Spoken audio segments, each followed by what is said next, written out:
This video is about FMS ESCs that I got from banggood.com. I've been using these ESCs in my long-range twin-engine FPV plane for almost a year now. They have about 50 hours of flying on them, and they continue to work great. I liked them so much, I'm using them again in my current build, a Skywalker Eve 2000. They come packaged with 3.5mm bullet connectors for the motor, and an EC3 connector with 14-gauge silicone wire for the battery. The leads are quite long, and the factory solder job on the 5 that I've seen is quite good. Before installing them in the plane, I tested to ensure they functioned correctly, then cut the leads to the lengths I wanted and soldered on appropriate connections.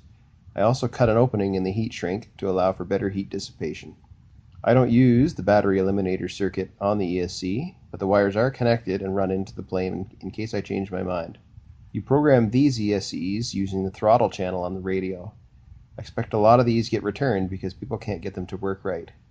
I know I had trouble at the beginning. This is one of those times you can either read the manual or keep watching.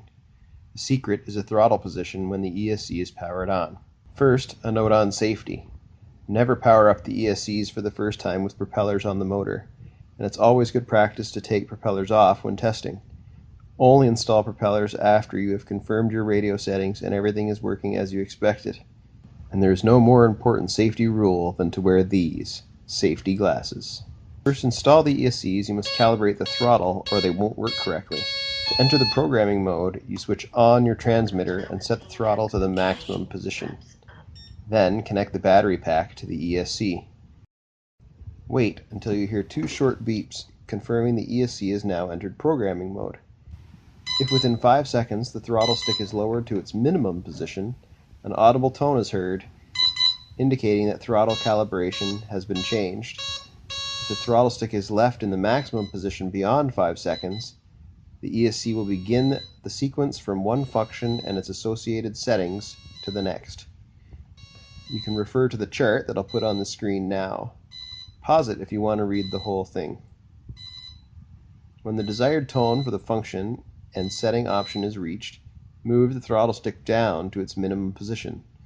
The ESC will emit 2 beeps, confirming the new setting has been stored. The ESC only allows for setting one function at a time. Therefore, should you require to make multiple changes to settings, you need to disconnect the battery pack at the end of each setting, then turn the receiver's throttle back up and reconnect the ESC. For normal use of the ESC, you switch your transmitter on and ensure the throttle is at the minimum position before connecting the battery to the ESC. Most radios have a throttle warning when you turn them on anyway. When the ESC is first powered, it emits 2 sets of audible tones to tell you its programming state. The first set of tones indicates the number of cells in the LiPo pack connected to the ESC. The second set denotes the braking status, 1 beep for on, 2 beeps for off. If you found this video useful and you'd like to see more how-to videos, please give the video a thumbs up and leave a comment on something you've seen in one of my other videos you'd like explained.